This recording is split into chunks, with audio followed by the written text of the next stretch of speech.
Antoine Pettis walked into court all smiles, showing off for reporters there to see the man charged with a crime that made even veteran police cringe. Foy was smiling and laughing while Forney's sister read a victim impact statement. The judge criticized Foy for his body language and sent him out of the courtroom after claiming he was wrongfully convicted. 20-year-old Jahmere Manning pleading guilty to 1 count of second-degree murder.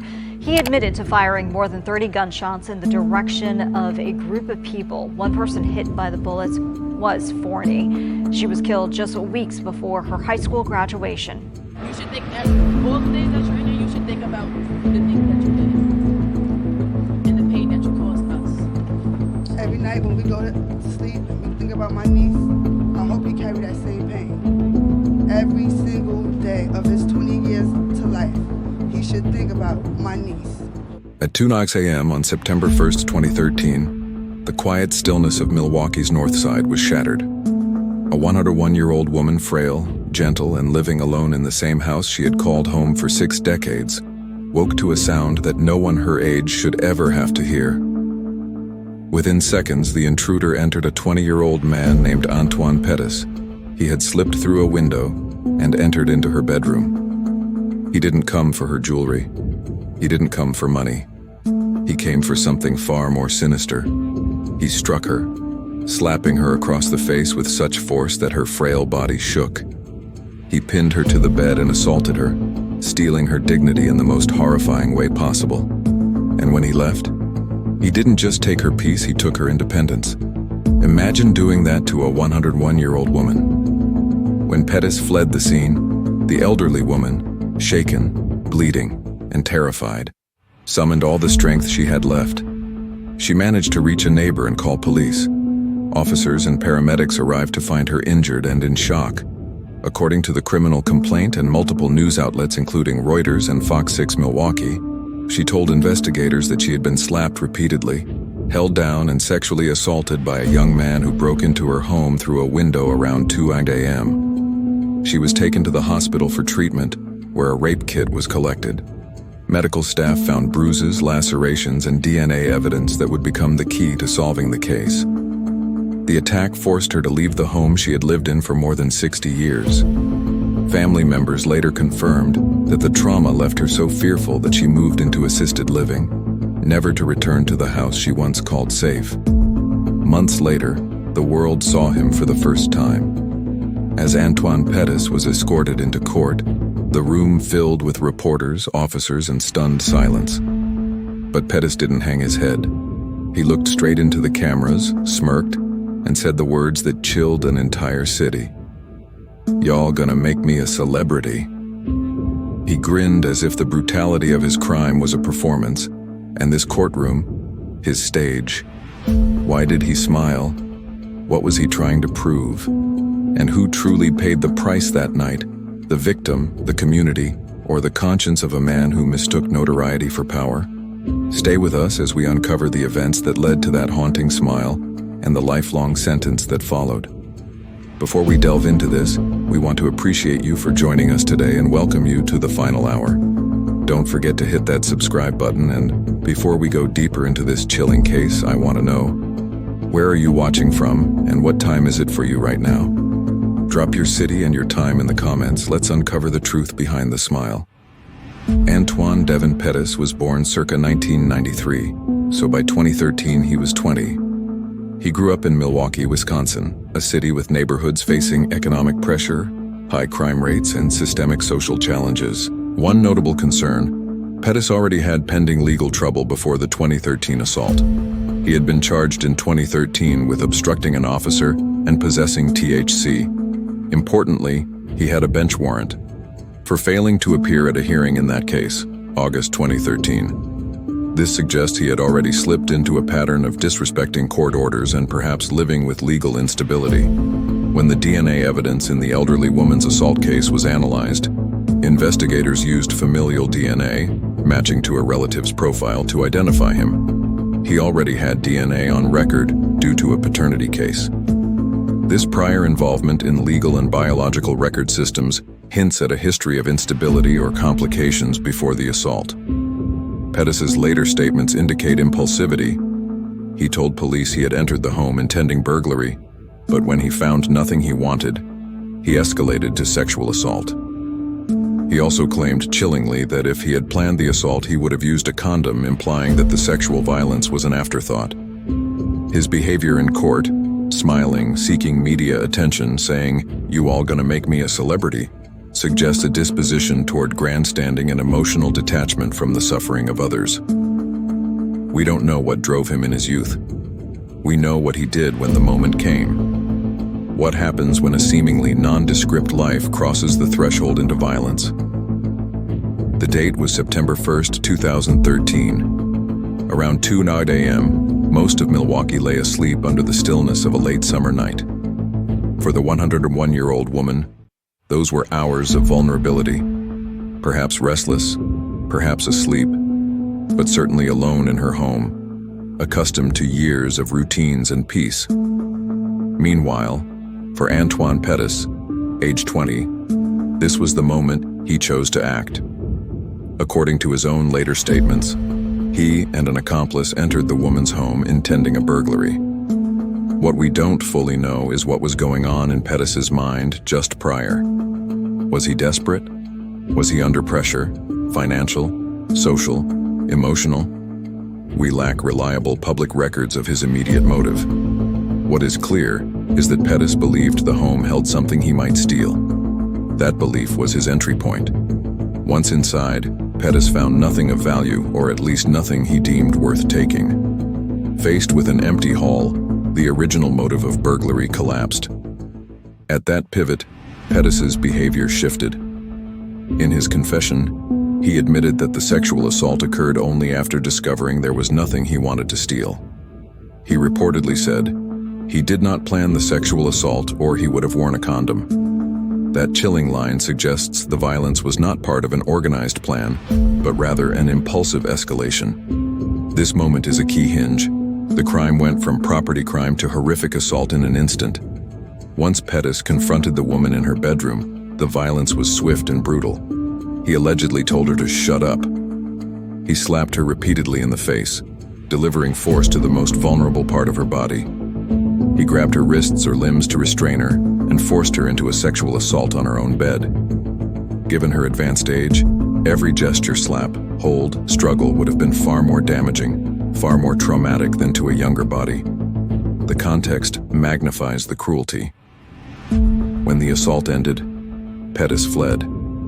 He left behind DNA evidence on the victim, her nightgown, possibly bedding or surfaces evidence that would later serve as forensic breadcrumbs. After Pettis departed, the victim evacuated from her home, seeking help. Reports say she made her way to neighbors and authorities, bleeding and shaken. Paramedics and police arrived, treated her injuries, and performed a forensic rape examination, a rape kit, to collect physical and DNA evidence. Because of her age, even small injuries, bruises, cuts, abrasions would carry magnified danger. The assault forced her to leave her home of 60-plus years. She never returned, instead moving into assisted living due to fear and trauma. While many survivors never speak publicly of final words or cries, the silence in her home after Pettis left would have echoed with more damage than the assault itself. From the public record, there is no documented pattern of prior sexual violence by Pettis. Most stories emphasize that this was not a previously known predator case. However, there were behavioral red flags. He had existing legal involvement. He failed to appear in a prior case involving obstruction of an officer and THC possession. His DNA was already in state records via a paternity case, which suggests he had exposure to civil or legal systems before this crime. His courtroom behavior, smiling, seeking media attention, shows a lack of remorse or inhibition that may have been present before the event. Thus, while the crime itself was shocking in its severity and target, some of Pettis's attitudes and legal history hinted at risk factors. After the assault, the 101-year-old victim was transported to a hospital where she received medical treatment and forensic examination. The crime scene investigators collected DNA evidence, bodily fluids, and fibers from her nightgown, bedding, and the immediate area.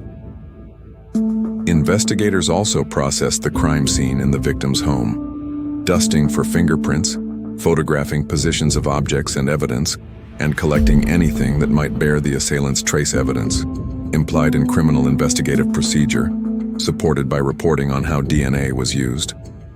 When standard DNA matching yielded no direct hit, the investigators moved to a more advanced method, familial DNA searching. This approach compares crime scene DNA profiles to DNA in criminal or civil databases to find possible relatives whose profiles can lead to a suspect. In this case, DNA recovered from the nightgown matched traits closely aligned with a male relative whose DNA was already in state records. Because Pettis had DNA on file from a prior son paternity case, authorities were able to compare and confirm a match. This identification method was notable because Pettis's case became one of the very few in Wisconsin history in which familial DNA was used to link a suspect to a crime. On or around the November 18, 2014. Pettis was formally charged in Milwaukee County Circuit Court with burglary, aggravated battery to an elderly person, and second-degree sexual assault. When he was brought into court, Pettis made headlines by smiling broadly, looking toward cameras and saying, "Y'all gonna make me a celebrity." Pettis initially entered a plea of not guilty by reason of mental disease or defect. However, defense plans for that plea were later abandoned. A doctor's evaluation, psychiatric report, was obtained to assess whether he met the standard for insanity or mental unfitness, but media coverage indicates the evaluation did not support his plea. Ultimately, Pettis changed his plea to war guilty on before going to full trial. Because Pettis entered a guilty plea, the case did not proceed to a full jury trial with cross-examination of witnesses or presentation of competing narratives. That means the public record focuses more on the plea hearing, sentencing hearing, and written motions rather than trial transcripts. The prosecution emphasized aggravating factors. 1. The extreme age of the victim, 101, and her vulnerability. 2. The brutality and force of the assault, as recounted in the criminal complaint, slaps to the face aggression compelling her in her bed. 3. The breach of sanctity, a home invasion in which the victim should have felt safe. 4. The strength of the DNA evidence linking Pettis directly to the crime scene. The prosecution likely argued that such violence demanded a consecutive sentencing scheme and use of maximum permissible penalties, supported by the sentencing outcome, which assigned separate consecutive terms. Pettis's initial strategy, pleading not guilty by reason of mental defect, suggests the defense intended to argue insanity or diminished capacity. That plea was later withdrawn. After psychiatric evaluation failed to substantiate the defense's mental illness claim, Pettis changed his plea to guilty. The defense may also have sought mitigation, his youth, lack of prior major convictions, or any personal hardship. But public reporting focuses more on the gravity of the crime and less on mitigation. On January 22, 2015, Judge Jeffrey Wagner, or another Milwaukee County judge in sentencing, handed down a sentence of 30 years in prison, plus 15 years of extended supervision. The sentence was broken down into consecutive terms: 7 years for burglary, 3 years for aggravated battery, 20 years for second-degree sexual assault. Those were stacked to total 30 years, with the extended supervision period added afterward. This meant Pettis would serve the sentences back-to-back, not concurrently, amplifying the punitive impact. And the young man who entered the courtroom earlier with a confident smile, exuding an aura of bravado as he playfully imagining that the notoriety of his crime would catapult him to celebrity status. However, when the judge announced the verdict, a wave of disbelief washed over him, shattering his facade. The reality of his situation sank in, leaving him devastated and speechless as the implications of his actions became painfully clear, and the judge made clear the attack was among the most heinous the court had seen, especially given the victim's age and the violence used. The victim did not attend on the sentencing hearing in person. Instead, she submitted a videotaped statement, which the judge watched. The recorded statement allowed her to express the trauma, fear, and loss she suffered. The public record notes that the court respected her desire to avoid further public exposure. The judge, in sentencing, repeatedly referenced the emotional devastation and violation of her sanctity, underscoring how deeply the crime wounded more than her body. When the verdict came down, justice was served. But healing was another matter. For a 101-year-old survivor, justice came too late to return her peace. She never went back to the home where she was attacked. The house that once held memories of children, birthdays, and quiet mornings became a place she could no longer enter. Her family later confirmed she moved permanently into an assisted living facility, her independence taken by fear, not by age. In Milwaukee, the case sent ripples through every neighborhood. People looked at their grandparents and great-grandparents differently that week, with fear, with anger, and with a desperate question. If a woman who lived a century could still be attacked in her bed, who among us is truly safe? Community leaders demanded stronger protection for the elderly. Churches held vigils. Neighbors began organizing volunteer patrols for seniors living alone. The assault wasn't just an isolated crime. It became a symbol of broken security in a city that prided itself on resilience. When Antoine Pettis first appeared in court, the world saw his smirk.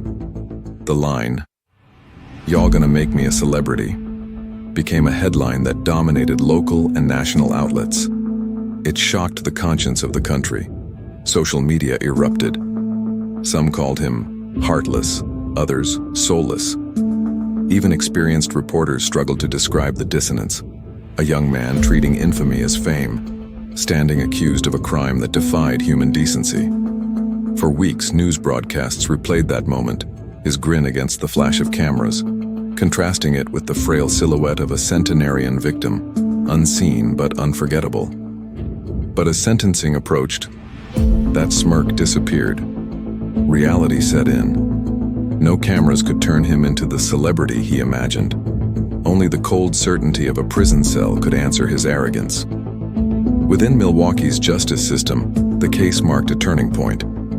It was one of the first in Wisconsin to successfully use familial DNA technology, linking Pettis to the crime through a relative's profile in a state database.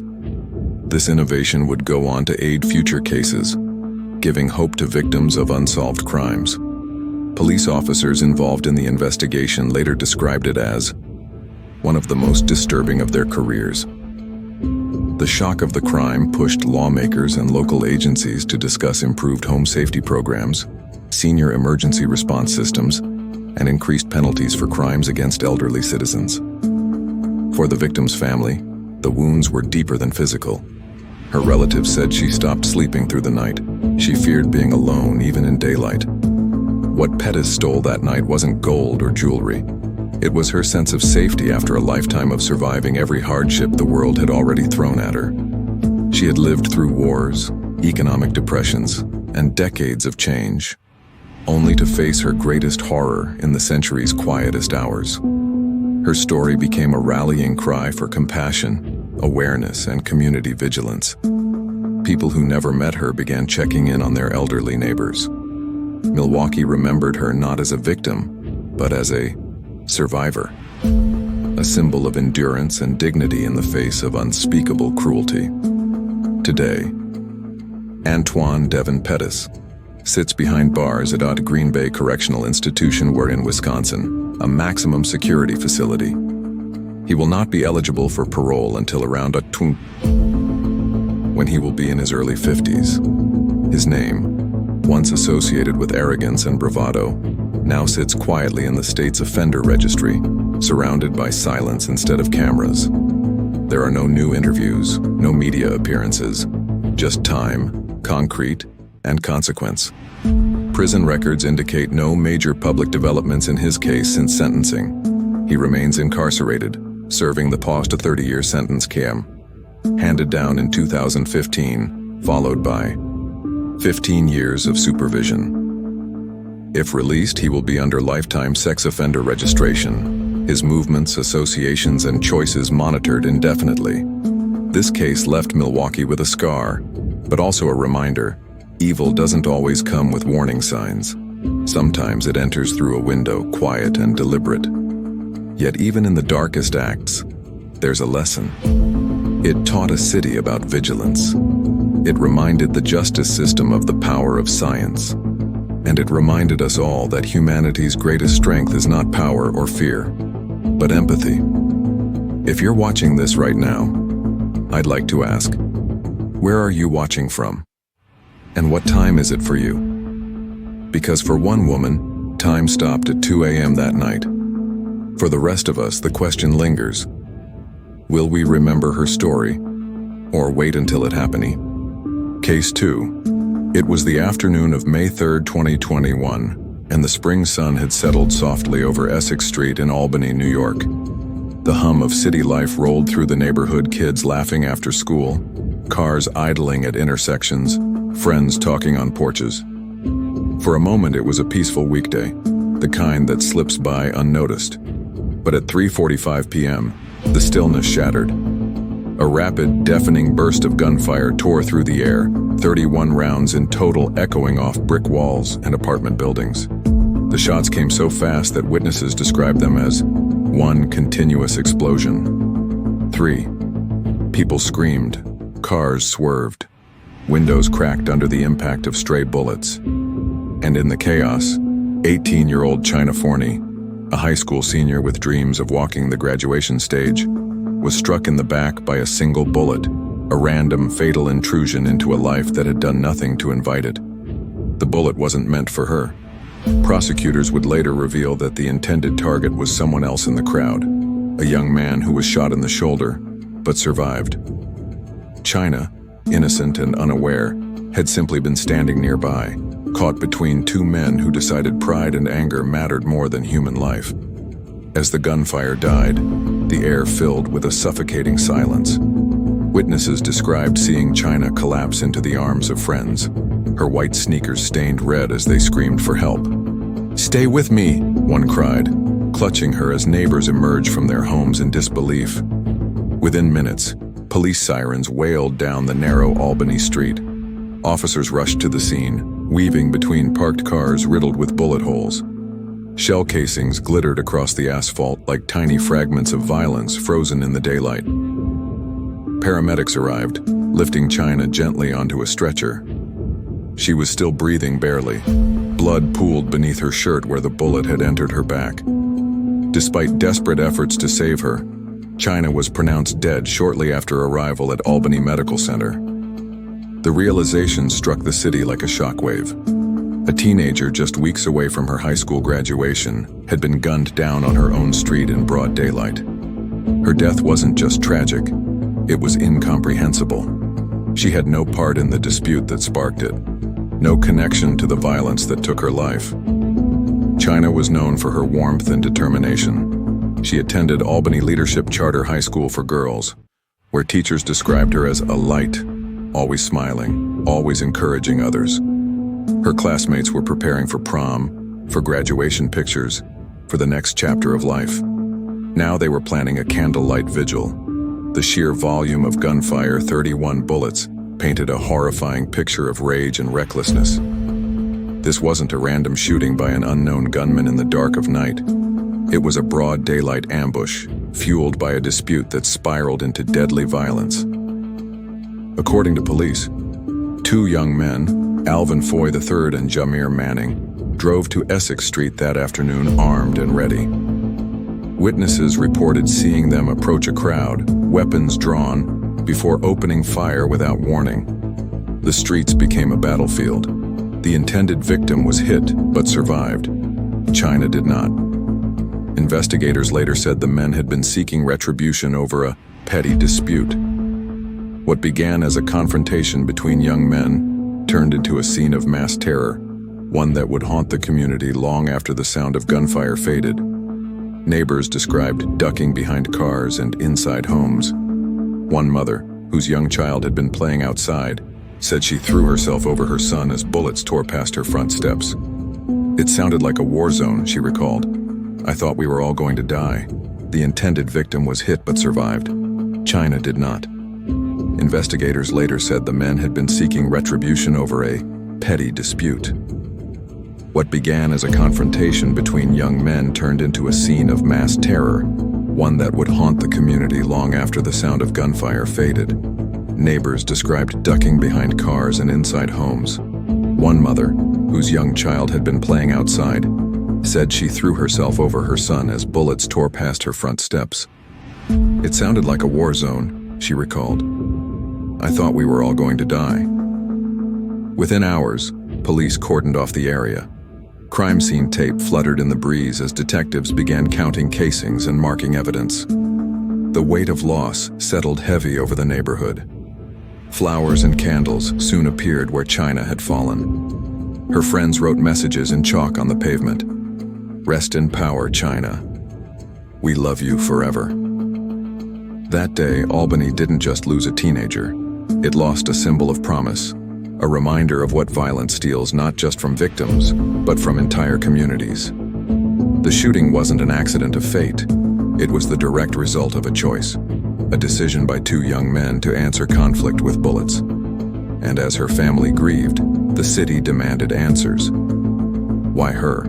Why now? And how had it come to this? But behind every tragedy lies a trail of choices.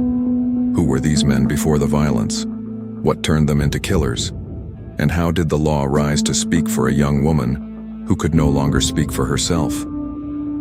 Investigators in the New York State Attorney General's office revealed that Alvin Foy III and Jahmere Manning were connected to a dangerous street organization known locally as the 50 Gang. Authorities described the group as one of Albany's most active criminal networks, deeply involved in gun trafficking, drug distribution, and street retaliation shootings across the capital region. Foy was even described by law enforcement sources as a leading figure within the network, a young man who commanded influence despite his age.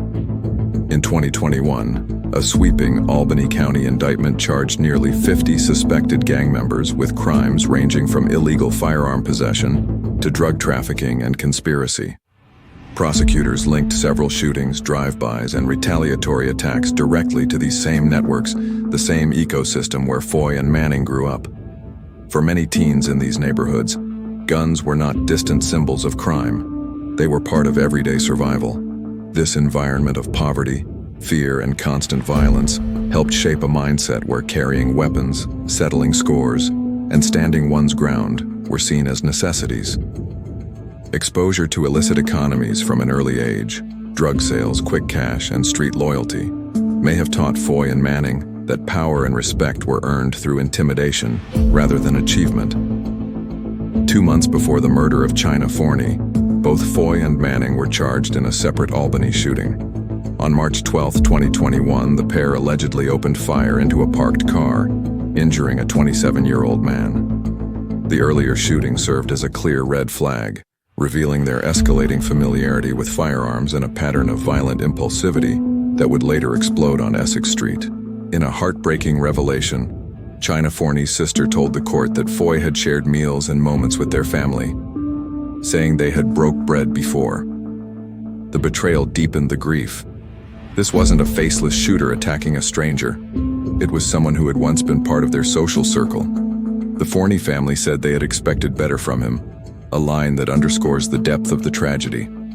During sentencing, Alvin Foy displayed what reporters called disturbing arrogance. He laughed as Chyna's sister delivered her victim impact statement, interrupted Judge Roger McDonough, and refused to stay silent even as he was admonished. His lack of remorse forced the court to remove him from the room, and he was sentenced in absentia, a rare and telling decision. Unlike Foy, Jahmere Manning eventually pleaded guilty. In his confession, he admitted that both he and Foy fired 31 bullets together during the Essex Street attack. His admission confirmed what prosecutors alleged from the beginning, that the killing of Chyna Forney was not an accident, but the consequence of two men acting in concert, each amplifying the other's violence. Albany's police chief at the time remarked that gun crimes by individuals under 25 had reached alarming levels. The death of Chyna Forney became a turning point, symbolizing a generation's war with itself. communities that once dismissed street altercations as just kids fighting could no longer ignore the mounting body count. Foy and Manning's stories also expose a larger societal failure. Both young men were old enough to understand right from wrong, yet likely never had consistent mentors, intervention programs, or access to trauma counseling that might have rerouted their paths. Without structure, violence became their default language. Within months, the names Alvin Foy and Jahmere Manning were synonymous with Albany's gun epidemic. What began as a petty street feud ended in the execution-style murder of an innocent girl, sparking citywide outrage. Their transformation from ordinary neighborhood faces to convicted killers became a cautionary tale about how quickly youth violence can turn deadly. The afternoon of May 3, 2021 in Albany had the ordinary cadence of spring. Essex Street bustled, people returning from appointments, kids walking home from school, cars turning corners. There was nothing in the air to warn that this would be a day marked in tragedy. But tensions had already been simmering. In local community chatter and police reports, retaliation, street disputes, and weapon possession had been increasing across Albany neighborhoods. The city was grappling with a spike in gun violence, especially among young men. Foy and Manning, both young men steeped in that environment, were not strangers to conflict. They had earlier been implicated in a March 12, 2021 shooting, reportedly firing into a car and injuring a man. That incident signaled a willingness to use firearms in public disputes. It is part of the background that indicates escalation. On that afternoon, sources say that Foy and Manning drove toward Essex Street, possibly intending to confront someone over a dispute. Reports describe them arriving with firearms and moving into a crowd. What exactly was said or what sparked the final trigger is not fully known in public records, but in the swirl of arguments, posturing, unresolved tension, one or both of them drew their guns. The crowd around them, unaware of the moment's danger, became an unwilling audience. Foy and Manning fired 31 shots into the gathering, an overwhelming volume of fire that suggests not a single targeted strike but a broad barrage. The sheer number of rounds indicates intent to dominate, suppress, or terrorize, not precision. Among the victims was the intended target, who survived with a shoulder wound. But bullets do not always discriminate. In the chaos, Chyna Forney, standing nearby, was struck in the back by a stray bullet. She had nothing to do with the dispute, no means of escape. Her life was taken by circumstance and by the dangerous choices of others. Witnesses recounted seeing bodies drop, screams erupt, shouts for cover, and people scattering. Windows shattered. Cars bore fresh bullet holes. The sudden eruption of violence turned a quiet street into a war zone. In the immediate aftermath, confusion reigned. Some perpetrators ran, others ducked. Evidence, shell casings, spent bullets, lay scattered across Essex Street. Police arrived quickly, securing the scene and beginning to collect forensic clues. As paramedics worked, Chyna was transported to the hospital. She was still alive, but grievously injured. Her friends and bystanders held on to hope until it slipped. She was declared dead shortly thereafter. Her dreams and future gone in a moment she never saw coming. The physical details, 31 shots, multiple victims, stray bullets, public setting, reveal a crime that was not a spur-of-the-moment act in an empty lot, but a bold, lethal outburst in broad daylight. It reveals a dangerous confidence in anonymity and force. That day also showed patterns consistent with gang-related or retaliatory shootings. Arrival by car, weapons drawn in public, gunfire toward multiple people, risk of collateral damage. The violence was too loud, too many rounds, too few constraints. The day also exposed emotional and situational triggers, disputes unresolved, pride challenged, perhaps fear or reputation at stake. In an environment where resolve is tested by intimidation, it only takes a spark for things to howl. After the shots, Foy's behavior in court later, laughing during victim statements, interrupting the judge, shows that in his mind, the gravity of his actions may not have registered fully. The same detachment or defiance perhaps existed that day on Essex Street. A single day, a single decision to fire, transformed lives. For Chyna, it ended everything. For a city, it demanded answers. For two young men, it sealed a path none would escape. The murder of new 18-year-old Chyna Forney unfolded in broad daylight on May 3, 2021, along Essex Street, leaving little doubt about what had happened. When Albany police officers arrived, they found shell casings scattered like confetti across the pavement. 31 in total. A devastating sign of a close-range assault. Witnesses were still screaming, pointing in all directions. A young woman lay on the asphalt, motionless. Paramedics tried desperately to stabilize her, but within minutes, Chyna was pronounced dead at Albany Medical Center. The scene was chaotic but telling. Multiple bullet trajectories, several vehicles hit, and at least 2 victims. Detectives quickly concluded this was not random. It was targeted gunfire, likely part of an ongoing dispute. Albany's Major Crimes Unit and the District Attorney's Office immediately treated the case as a priority homicide. Within 24 hours, detectives had begun reviewing Boisson surveillance footage from nearby buildings and street cameras. Dozens of witness statements were taken, and ballistic experts began mapping the trajectory of bullets to determine firing positions. It wasn't long before evidence pointed to 2 names already known to law enforcement: Alvin Foy III and Jahmere Manning. Both young men had recently been under investigation for another shooting just on 7 weeks earlier, on March 12, 2021, where they allegedly fired into a car and injured a 27-year-old man. The same type of weapon, a 9mm handgun, was believed to have been used in both cases. Forensic teams recovered casings that matched the earlier incident, creating a ballistic fingerprint linking Foy and Manning directly to Chyna's killing. Investigators built their case piece by piece. Surveillance footage placed both Foy and Manning near the crime scene minutes before the shooting. Ballistics tests confirmed that the guns used matched those linked to prior violent offenses. Eyewitnesses described 2 men firing into a crowd before fleeing in a vehicle registered to an associate of Foy. This combination of physical evidence and witness cooperation created a solid chain of proof, one that left little room for doubt. On May 13, 2021, just 10 days after Chyna's murder, Albany police announced the arrest of Alvin Foy III. His co-defendant, Jahmere Manning, was taken into custody shortly afterward. Both were charged with second-degree murder, attempted murder, and 2 counts of criminal possession of a weapon. From the start, Foy showed no visible remorse. According to court observers, his demeanor during questioning and pretrial hearings ranged from detached to openly defiant.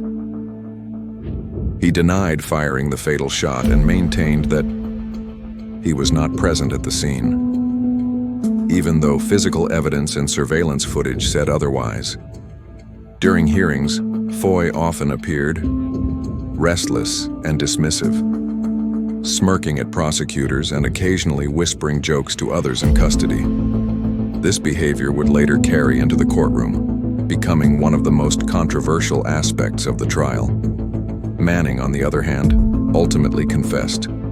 Facing overwhelming evidence, he pleaded guilty to second-degree murder and accepted a sentence of 20 years to life, confirming that both he and Foy had fired into the crowd that killed Chyna Forney.